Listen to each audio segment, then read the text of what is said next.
Jorge Meléndez, tempranero como siempre. Jorge, bienvenido. Muy buenas tardes.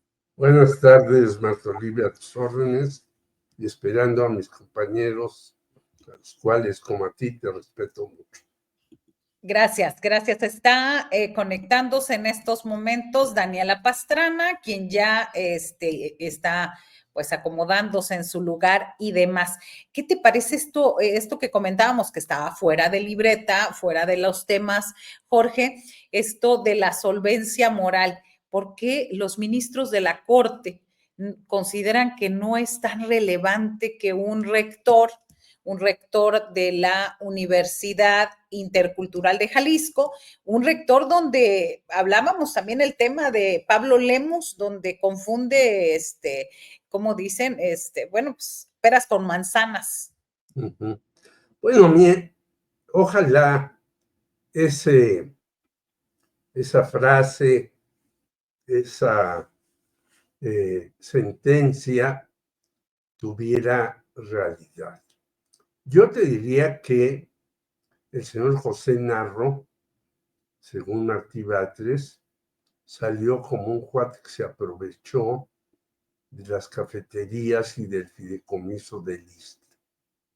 Yo te diría que no tiene ninguna solvencia moral. Muchos de los rectores, bueno, hasta uno se suicidó, lo mataron, de la Universidad de Guadalajara. Yo te diría, porque los conozco, que muchos de los rectores de los últimos tiempos de la Universidad Autónoma de Puebla no tienen ninguna solvencia moral, incluida la rectora actual, que ¿sabes qué hace? Se toma una serie de fotos con sus perritos y los presume como si eso fuera importantísimo para su rectoría. O sea que en muchas de las leyes mexicanas ponemos una serie de cuestiones que pues no tienen razón de ser. Por lo tanto, yo no estaría diciendo, no, pues que se quite esto, que se quite aquello, que se quite lo demás. Yo lo que diría que se aplique la ley si está plasmada en una fórmula de la Suprema Corte de la Justicia, del Tribunal de Justicia y demás, pero vemos que en México, pues la ley se aplica al buen saber y entender de los jueces y por eso ahora tenemos esta famosa reforma judicial que coincido con el señor Cuauhtémoc Cárdenas, pues voy a ir a votar a ver si entiendo cómo puedo votar, porque aquello va a ser un verdadero desorden terrible. Acuérdate que las tres ministras pues más ligadas al observador, Lenia, Yasmín y Loreta, pues las metieron con calzador. ¿Qué quiere decir esto? Que se están haciendo muy malas cosas. Y yo creo que ese es el problema que tenemos en México, que a veces queremos cambiar todo y lo cambiamos, como decían en mi barrio, al ahí se va. Bien, Jorge. Doy la bienvenida a Daniela Pastrana, periodista, editora de Pie de Página. Bienvenida, buenas tardes. Hola Marta Olivia, querida, ¿cómo estás? ¿Cómo estás, Jorge? Perdón por el retraso. Andaba aquí apurada, llegando, pero ya estamos. Gracias. Salvador Frausto también ya está aquí en la mesa, listo para comenzar el debate y la exposición de temas. Bienvenido, buenas tardes. Marta, Daniela, Jorge, un gusto arrancar la semana con ustedes. Gracias. Primero, pues uno de los temas este fin de semana, pues fue esta irrupción de este señor, pues mi paisano, lamentablemente Eduardo Verástegui, digo lamentablemente por lo que hizo, no porque sea mi paisano, sino una señal donde que dice que no entienden qué es el corazón. ustedes están viéndolo mal, ¿no? Nos equivocamos todos al ver esta señal, así, y la otra donde están los tres, donde está Bannon, ahí están los tres. ¿A qué les suena esta parte? Empezamos, ¿a qué les suena Daniela Pastrana? ¿Cómo ves toda esta coincidencia de señales en la ultraderecha? Bueno, no son una coincidencia, son por supuesto las reacciones naturales a algo que ya hemos estado platicando y que ha estado pasando últimamente, que es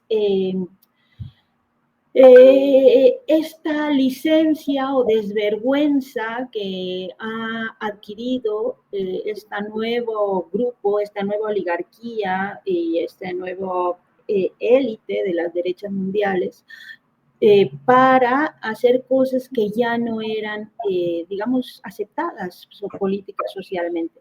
Se nos ha ido corriendo algo que le llaman la ventana de Orión.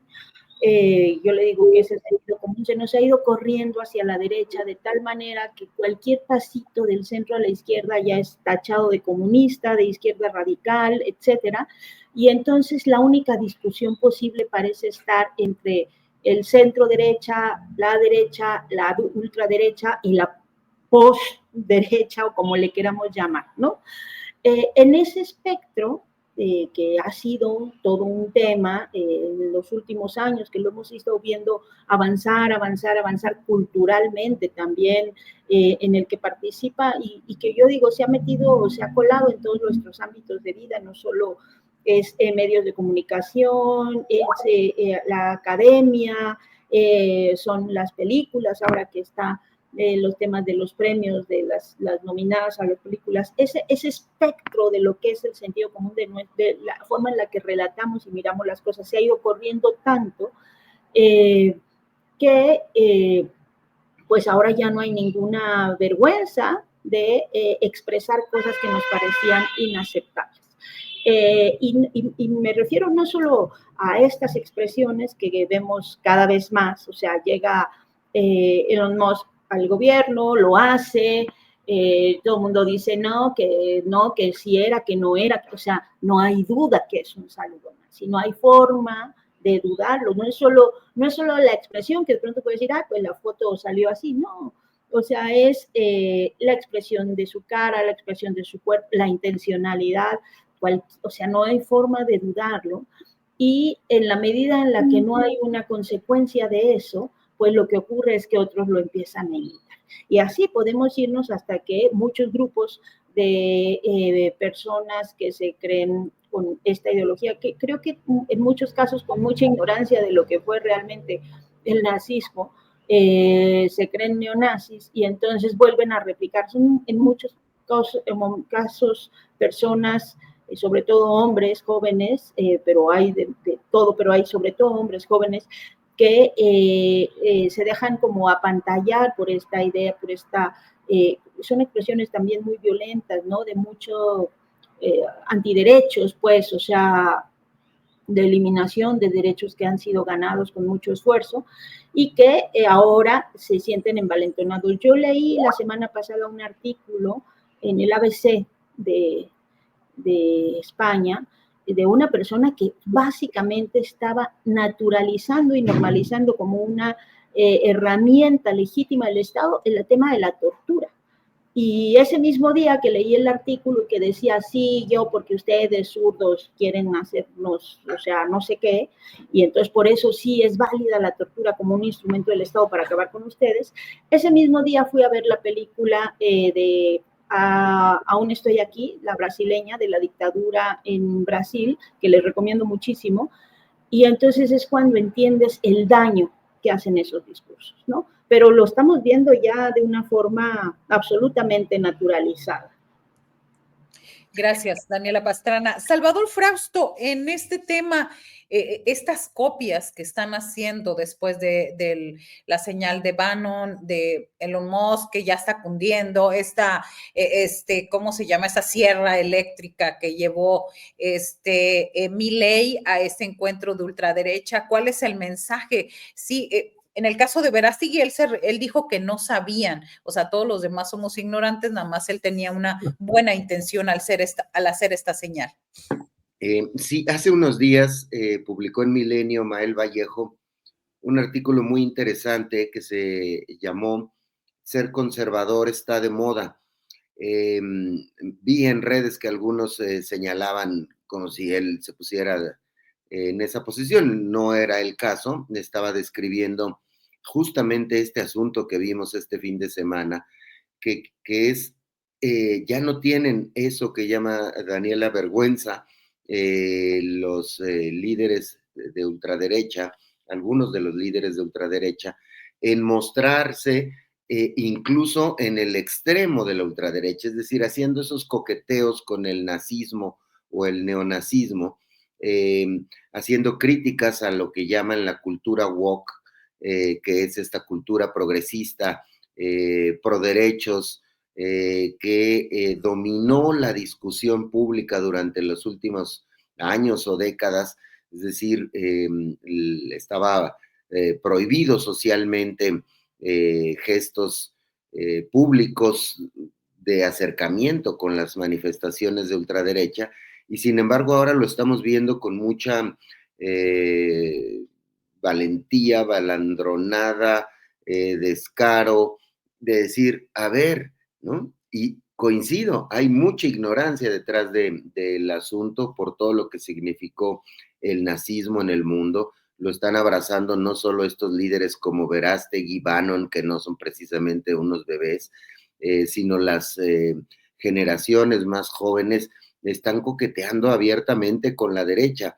Vemos incluso en los partidos que se inscribieron o las intentonas de partidos que se inscribieron en México, hay varios de corte muy conservador. El partido, el que pretende ser partido republicano, está buscando conseguir registro, la marca de Verástegui está buscando conseguir registro como partido, el PRD, lo que quedó del PRD y se quedaron por ahí con el movimiento rosa de Xóchitl Gálvez y de Norma Piña y estos ministros que están de salida, que apoyaron este movimiento junto con Claudio X González. Vemos expresiones de Ricardo Salinas Pliego, de Lili Téllez, de personajes que están fijando una posición y viendo un espacio de crecimiento en la ultraderecha. Este asunto es una respuesta a la dominancia que hay en el discurso social y político de la izquierda. Si medimos solo por territorio, ahorita la izquierda gobierna casi el 90% de los habitantes de América Latina. Ya veremos qué pasa en Ecuador, que está muy reñido entre el candidato en la segunda vuelta, el candidato de la derecha y la candidata de la izquierda, pero en Uruguay recientemente recuperó el poder la izquierda. Solo quedan en América Latina El Salvador, queda Ecuador por lo pronto, estamos ahí con Argentina, es decir, El Salvador. Son pocos países en América Latina, pero es probable que veamos un vuelco hacia la derecha en Canadá, como lo vimos en Estados Unidos. Vimos los resultados electorales en Alemania, en Europa es, digamos, otra lógica más competida, pero vimos el avance de los conservadores y de la ultraderecha en Alemania el pasado domingo, es decir, ayer. Entonces, están muy envalentonados, está de moda ser conservador. Desafortunadamente, yo creo que es momento de hablar de qué significó el nazismo para las nuevas generaciones. Gracias, Salvador Frausto. Y justo en eso nos quedamos, Jorge Meléndez. ¿Qué significará el nazismo para estas nuevas generaciones? Lo que se ve y lo que se publicita mucho en redes sociales es un personaje bastante oscuro como Bannon, un presidente que defrauda a millones, a más de 100,000 personas en Argentina y que tiene pues están perdidos, por decirlo de alguna manera elegante, 150 millones de dólares, aunque hay quienes dicen que la cifra es mucho más alta. Y bueno, cobijados por la administración de Donald Trump, por Elon Musk y todo este tipo de personajes. Yo pienso que estamos viviendo en una época de falta de ideologías. Y salvo algunos pensadores muy importantes, que ya he citado aquí, Bauman, Buyu Chang, Zizek y otros más, pues no hay un debate ideológico y no hay algo hacia dónde ir.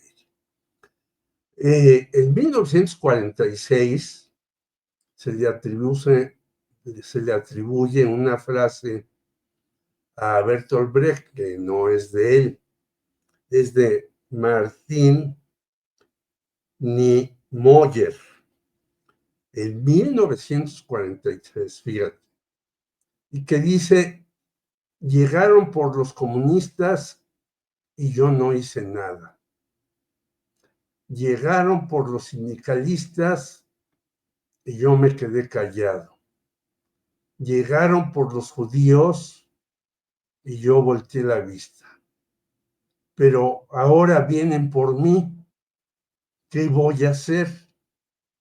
Eso le está pasando hasta derechistas como el señor de Ucrania. Eso le está pasando a algunos conservadores reales que tienen cierta ideología no tan derechista en todas partes. Decía Salvador Frausto, es terrible que en Alemania gane la derecha, pero todavía más terrible que la ultraderecha duplique el número de votos y la izquierda suba 2%. ¿Qué nos quiere decir esto? Que estamos en una ola derechista que la única manera de pararla es con movilizaciones, con nuevos planteamientos ideológicos a los que estamos viviendo, con llamados a la juventud a que esto no es el paraíso, que lo están viviendo ellos, pero que en los nuevos lugares a donde asisten semanalmente, sobre todo sábado y domingo, un poco los sacan de toda su situación en las que están viviendo desastrosamente y los elevan, y ahí está metida tanto el alcohol, y perdón porque también hay que decirlo, el alcohol se ha multiplicado por todos lados. Si uno va a los mercados sobre ruedas, hay grandes carpas donde venden un alcohol, además de ínfima calidad, y a las drogas. Yo creo que por eso hasta este descerebrado llamado Donald Trump dice: qué buena campaña está haciendo Claudia Sheinbaum acerca de las drogas. Yo creo que entonces que hay que hacer toda una serie de acciones. Y yo no veo en México, yo decía, bueno, han sucedido una serie de cuestiones en el mundo, como lo de Ucrania, con Zelensky y todas estas cosas, y no se moviliza ningún partido. Un compañero del Partido de los Trabajadores, muy cercano a Rosario Ibarra de Piedra, Edgar Sánchez, que es amigo mío, me mandó un mensaje y dijo: no, nosotros hicimos una parada ante la representación de Estados Unidos, éramos pocos, tanto para que Estados Unidos no intervenga ni nos diga cómo vamos a hacer esto, como para que también Rusia no haga de las suyas en Ucrania, Por lo tanto, yo creo que si no nos movilizamos, los medios son importantísimos, pero si no hay movilización y si no hay debate ideológico, vamos a que estos señores que se multiplican como conejos sigan manejando el mundo. Gracias, gracias, Jorge Meléndez. Y precisamente eso, hablando de, hay quienes señalan que ganan en ciertos países la ultraderecha, Daniela Pastrana, porque la izquierda cometió muchos errores o no llenó el espacio que debiera. ¿Cuál es tu interpretación al respecto? Brevemente, sé que no es tema, pero para ir cerrando esta parte de la ultraderecha.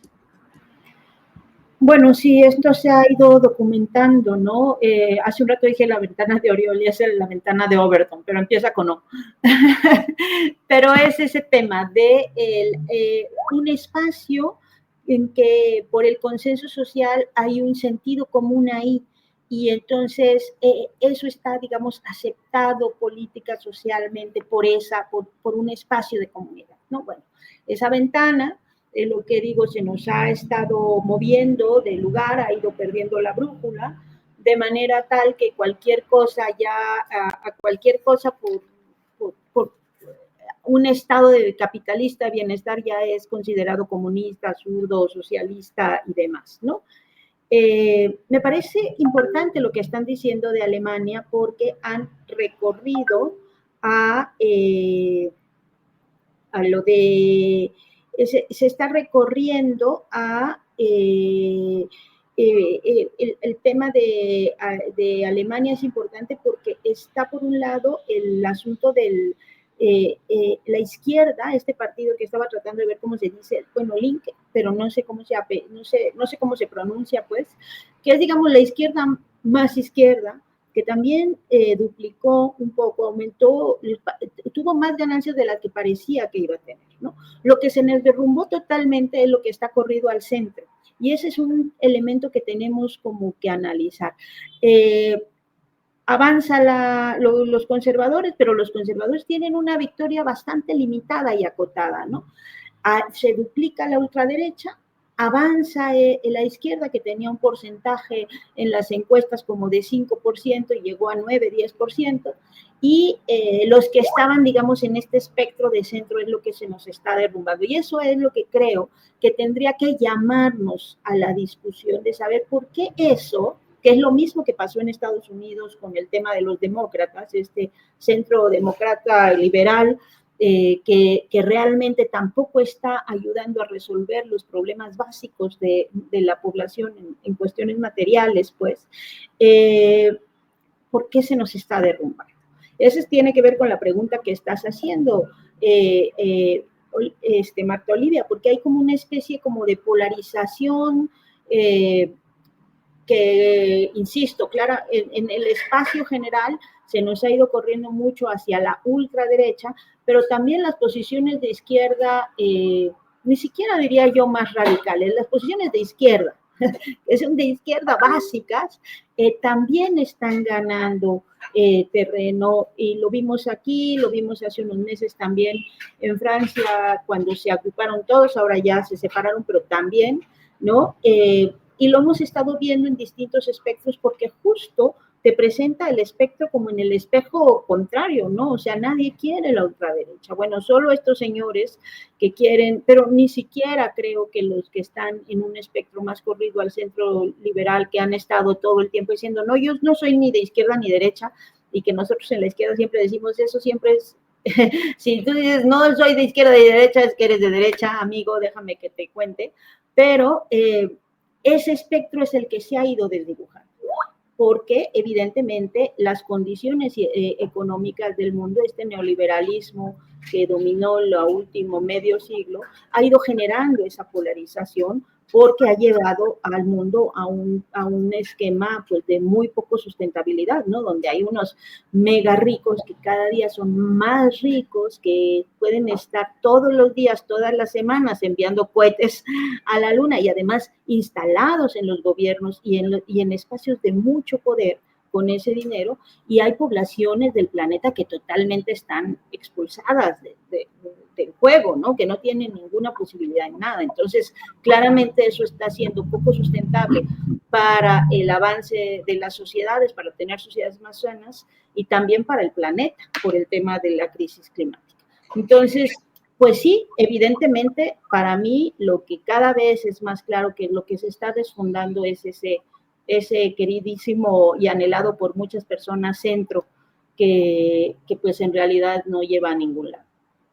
Gracias, Daniela Pastrana. ¿Qué falla, Salvador Frausto? Que por cierto, alguien te está diciendo aquí que eres Salvador es de derecha, así que, y que no hay, y que sí hay de centro, o sea, uno puede ser de centro. A mí me parece que la neutralidad es mucho más peligrosa siempre, no asumirla, ¿no?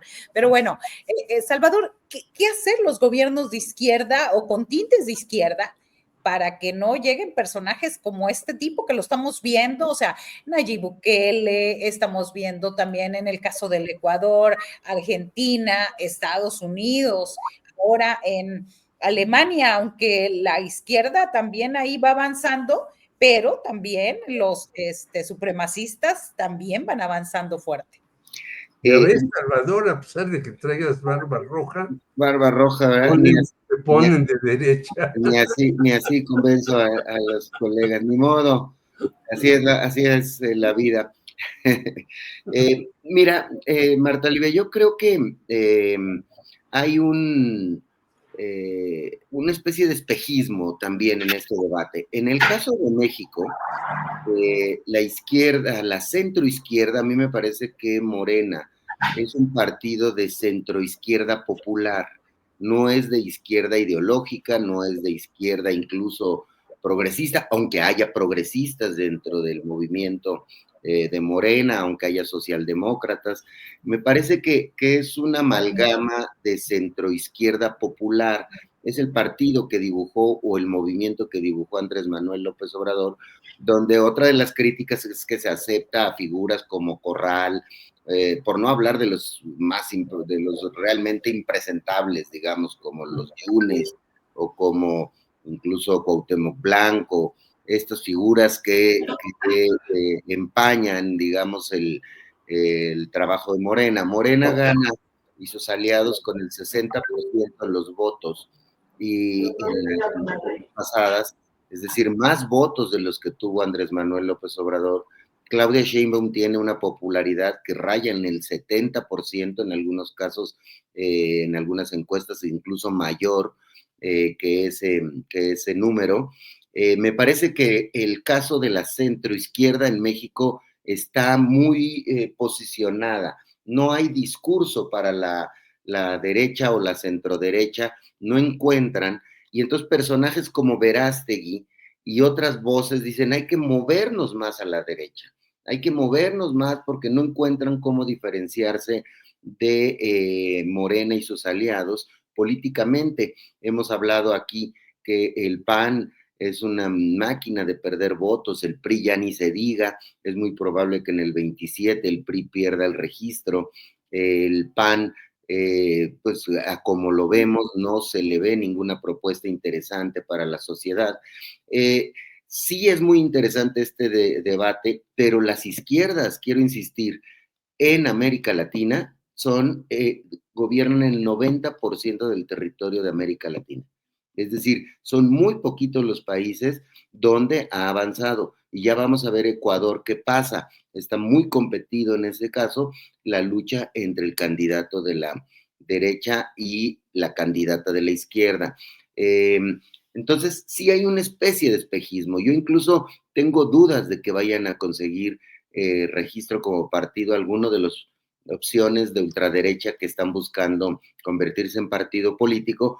Me parece que si se unieran podrían lograrlo, pero están divididos, son como 3 o 4 opciones de ultraderecha ahí metidos. Entonces, en el caso de México, yo creo que va por buen camino la centroizquierda, incluso los riesgos que veo es en la izquierda más radical. Vemos los casos de los ataques contra algunos periodistas como se dieron la semana pasada contra Laura Sánchez Ley o Temoris Greco, esta ala que les exige a los colegas periodistas de izquierda radicalizarse más hacia una posición muy, muy partidista, y me parece que ahí hay algunas cuantas voces, pero son minoritarias. El centro izquierda en México está muy sólido, la derecha está blanda, está sin poder ofrecer opciones atractivas.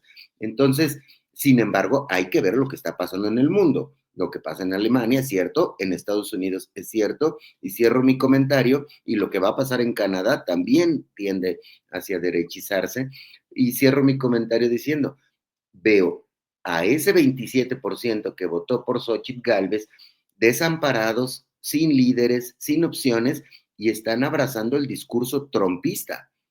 Ese es un riesgo importante para un partido que quisiera canalizar el discurso cercano a Donald Trump. Veo un ánimo, un entusiasmo trumpista en mexicanos, lo hemos medido con herramientas de inteligencia artificial, y a mí me preocupa que el 25% de los mexicanos simpatizan con Trump. Es decir, la mayoría no simpatiza con Trump, pero 25%, que es muy parecido a los votos que tuvo Xóchitl Gálvez, tuvo 27%. Ahí está. Dice, ¿qué dice? Dicen por acá, si se une la derecha se va a llamar el Frente Titanic. Saludos a todos. Bueno, ahí está el comentario. Jorge Meléndez, ¿qué agregar al respecto de cómo tú que has vivido toda esta trayectoria, todos estos movimientos de partidos de izquierda, cómo alertar para que de pronto no digan, pues se fueron a la ultraderecha, porque cuáles fueron, en qué falló la izquierda? Bueno, yo coincido plenamente con Salvador Frausto, con algunas cuestiones que no voy a referir ahora, porque el tiempo está muy apretado. Yo participé en el Partido Comunista Mexicano en 1964-1982. Fui a algunos lugares como Rumania, la Unión Soviética, Cuba, etcétera, y ahí no había izquierda. Hay que decirlo, plena y abiertamente, yo lo dije en aquellos lugares, porque había una casta burocrática que bien señaló Isaac Deutscher en varios de sus libros, y que no era la izquierda la que manejaba el país, sino era el Partido Comunista, que tenía una burocracia muy eficaz, como tenía una burocracia muy eficaz el PRI aquí en México, y por lo tanto no apoyaba la izquierda. Un simple dato, cuando yo llegué a la Unión Soviética con dos compañeros, pusimos un afiche, cartel del Che, y quisieron quitárnoslo porque decían que el Che era aventurero. Si en la Unión Soviética se pensaba esto, pues ya nos imaginemos otro tipo de cuestiones. Por lo tanto, yo creo que la izquierda, en primer lugar, no ha desarrollado todo su potencial. En segundo lugar, no ha hecho alianza con lo que dice Salvador, con un centro que ha sido muy importante en muchos países para darle una estabilidad al país, y no ha tratado de jalar, sobre todo ahora ya, en algunos casos, a mujeres, a jóvenes y a grupos depauperados. Por lo tanto, me parece que la izquierda tiene un gran problema que sigue reflejando, que en lugar de buscar la unidad, se divide en el menor asunto de discusión, a veces incluso banal. Pero vemos cómo la izquierda en ciertos momentos se une con el centro y puede dar batallas importantes como las dio cuando en 1988 Cuauhtémoc Cárdenas y Rosa Ibarra de Piedra y demás, y hasta un centrista como Manuel Cloutier hicieron una impugnación de las elecciones. Por lo tanto, yo creo que hay que ser flexible en las alianzas, hay que tratar de incorporar una serie de cuestiones que la izquierda tenía vedadas, y tenía vedadas porque trataba de seguir al pie de letra algunas cosas que no son ciertas. Bueno, si alguien dice ahora en la izquierda que la clase obrera va a tomar el poder, pues yo me río porque yo vi una película de Lina Wertmüller hace muchos años, en los años 80 y tantos, que se llama La clase obrera va al paraíso, y que decía cómo eso se estaba degradando. Y ahora la clase obrera, pues es una minoría. Ya todo es trabajo por muy diversas formas. Por lo tanto, yo creo que sí la izquierda debe ser más receptiva, más inducida y obviamente, por eso decía, y con esto termino, lo de Salvador, yo creo que este régimen no es de izquierda, es de centro izquierda, y a veces por eso tiene esas aberraciones. No solamente los que dijo Salvador, por Dios, como el exgobernador de Chiapas está de cónsul en Miami, cómo tuvimos una señora San Juana Martínez que corría a sus trabajadores y quién sabe qué hizo con 800 millones, cómo Isabel Arvide estuvo de cónsul en Turquía, y ya no quiero seguirle porque al último ya hablé de mujeres, pero tenemos un centro izquierda que a veces se carga más a la derecha que ni siquiera al centro.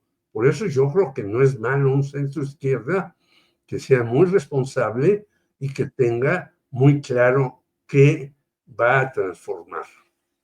Bien, justamente y justo para entrar a este tema, un nombre de que se ha hablado este fin de semana es de Juan Pablo Penilla, un abogado involucrado a quien el Partido Acción Nacional en el Congreso de la Unión lo hizo merecedor de un premio internacional de la paz y que, bueno, también habría sido asesor honorario de algunos gobiernos y que aparece muy cerca de Pedro Aces. Tenemos ahí en una fotografía donde se ve donde se ve marcado con círculo amarillo, ahí está muy cerca. Ahí está Ricardo Monreal, Pedro Aces y está en una tercera fila. El señor Murata del lado derecho. Además, y esos son, digamos, entrar a este círculo y veamos también la imagen donde le hace este reconocimiento el PAN en el Congreso de la Unión, ahí donde está la otra imagen, y de pronto vemos que estos personajes se cuelan en el PAN, se cuelan en Morena porque sabemos que no cualquiera puede estar tan cerca. Y este señor forma parte del buffet del Mayo Zambada. ¿Qué decir al respecto, Daniela Pastrana? Mira, son dos cosas, Marta Olivia, o sea, y son dos niveles, creo que, de análisis. Una es el tema de las fotos, ¿no? Las fotos como prueba, las fotos, lo que vemos como prueba. Y vi que había ahí toda una polémica porque tomó una foto con Claudia Sheinbaum, ¿no? En algún evento que seguramente sea de campaña o alguna cosa así. Me recuerda mucho a esta foto que ha circulado y que nos han puesto hasta como a la náusea, el asunto del saludo de López Obrador a la mamá del Chapo, ¿no? Que es eso, ya viste esa foto, esta es la prueba de todo lo que pueda ocurrir. Y creo que hay que tener cuidado con eso. voy a hablar en el sentido, porque creo que tiene dos caras de la moneda el análisis que se tiene que hacer de esta situación para tener aprendizajes. Entonces voy a hablar de uno, y es eso, ¿no? Tener cuidado con el tema de que si hace 6 meses invitaste, también vi eso, otra cosa, a un programa, a una persona que ahorita tiene una denuncia por no sé qué, entonces ya, o que si un día lo topaste, que un día lo saludaste. Las relaciones políticas, sociales son bastante más complejas que estarse tomando o haberle dado un autógrafo a alguien, y creo que ese es un nivel que tenemos que tener siempre en la mira para hacer los análisis de lo que significan las relaciones políticas. Ahora, dicho esta salvedad, voy al otro lado de la moneda. Efectivamente, como bien dices, esa es la forma en la que muchos se cuelan, ¿no? Y esa es la forma en la que, no solo en México, sino en muchos lugares, en muchos estados, así se metió en algún momento Pablo Escobar, si no me equivoco, hasta el Congreso de Colombia, ¿no?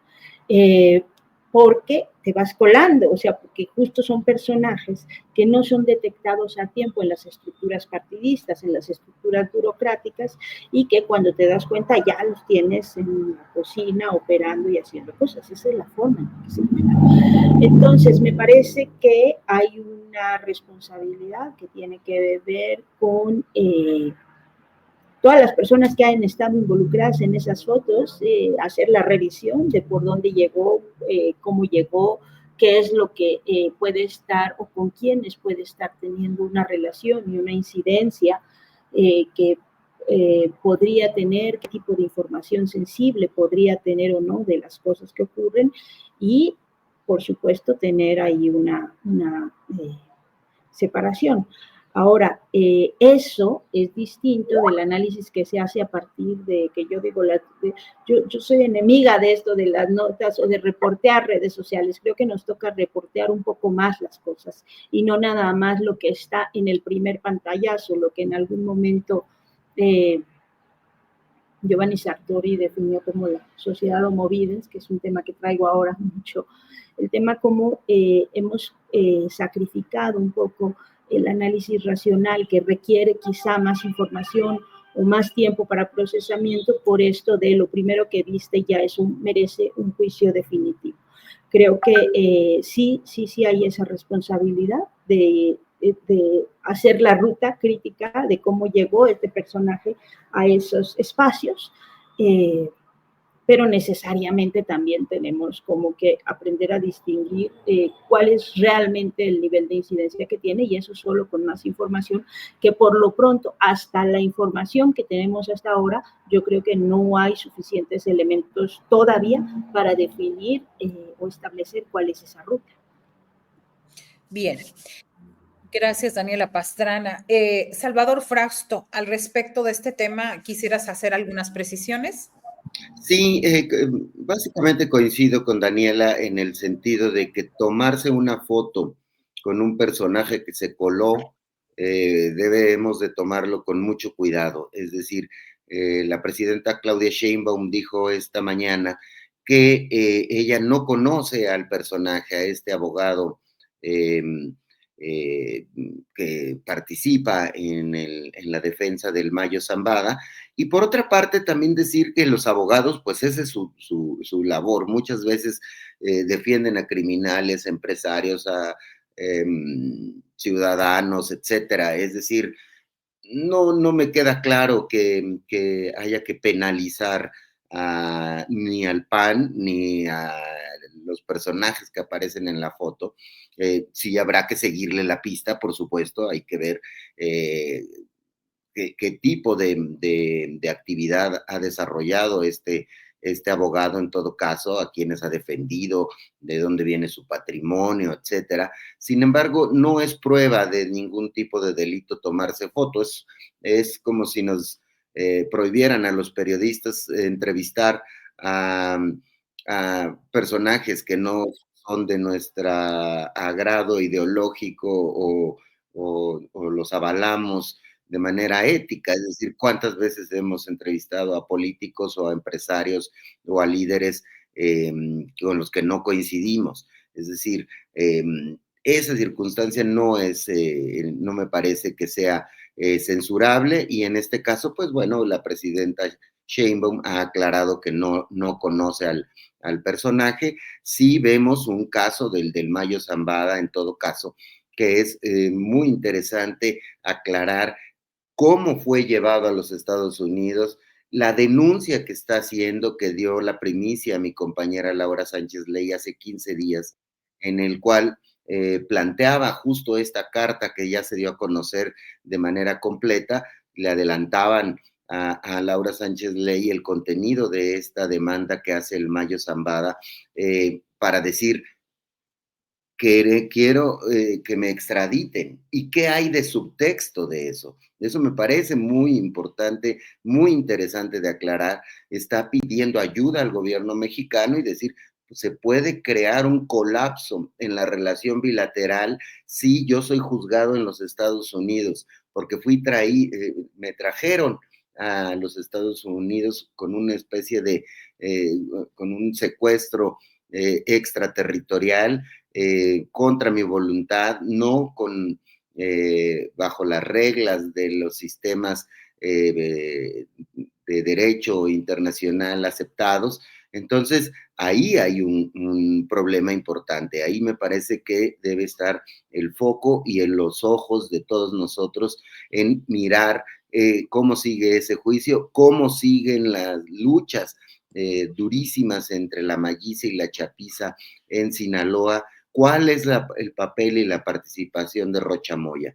No una foto en la cual no prueba absolutamente nada, pero sin duda hay que ponerla sobre la mesa. Es decir, en eso estamos todos de acuerdo. Hay que mirar la trayectoria de este abogado.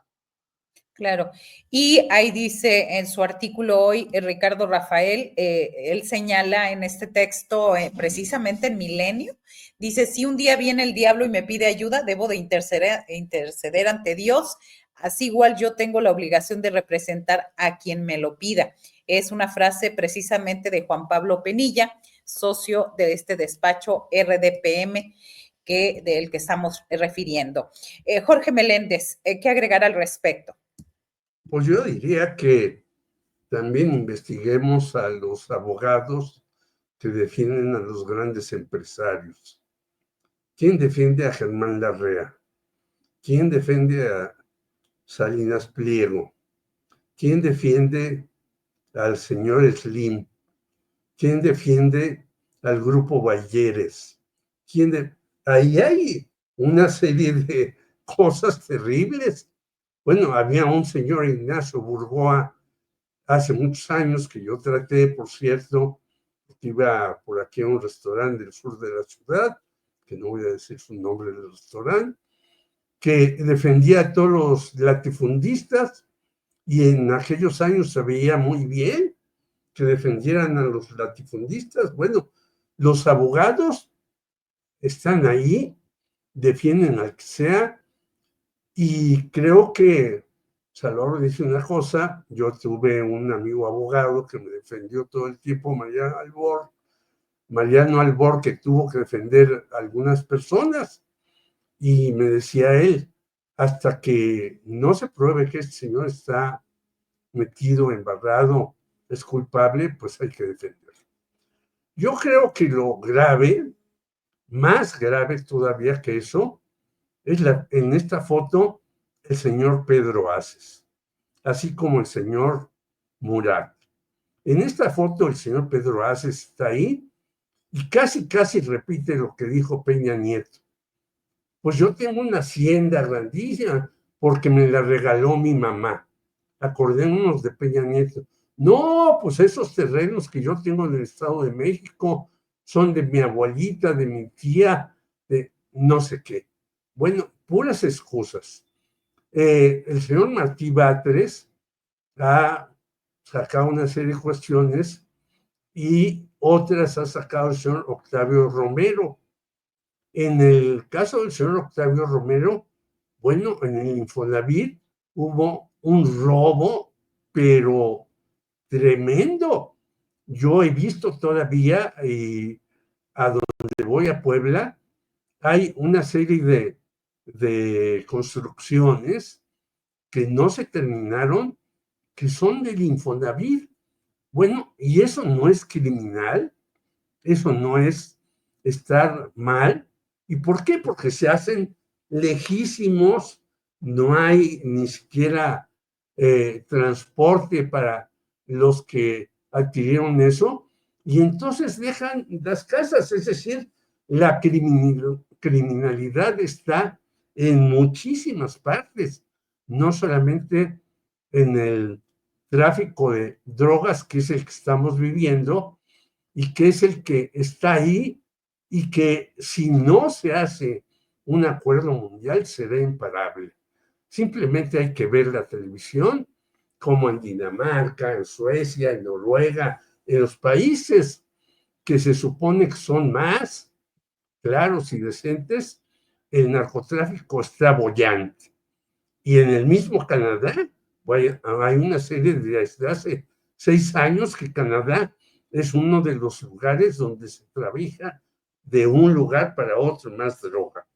Yo no voy a opinar de este señor porque no tengo muchos datos al respecto, simplemente termino diciendo, bueno, ¿y por qué no nos sorprendemos que otros criminales con licencia, con los empresarios en muchas cuestiones, pueden tener a su lado a sus abogados sin que se les diga nada a los abogados? Claro. Gracias, Jorge. Y bueno, llegamos ya pues, al cierre de esta mesa con su postrecito, un minutito y medio. Daniela Pastrana, adelante. Bueno, pues yo solo invitarles a que vean los programas, las cosas que estamos haciendo ahora ahí en el Canal 11. Hay unas cosas que corresponden al área de noticias, que es donde estoy yo colaborando con el tema de los reportajes, pero hay otras que no, como esta serie que se ha hecho de Macio Sare, que es la barra de opinión, pero también hay otras cosas como el noticiero de ciencia que sale los sábados, que para mí es una de las cosas más lindas, ¿no? Porque es un tema que a mí me gusta mucho, todo lo que tiene que ver con ciencia, medio ambiente y la sostenibilidad de nuestro planeta. Entonces, un poco ahí que le den la vuelta, se están haciendo cosas lindas en medios públicos, y habrá noticias pronto en pie de página. Gracias. Gran trabajo que hace Renata Turrent ahí desde los medios públicos, desde este Canal 11, y siempre con programación muy fresca y muy interesante, diferente. Gracias, Daniela Pastrana. Salvador Frausto, postrecito.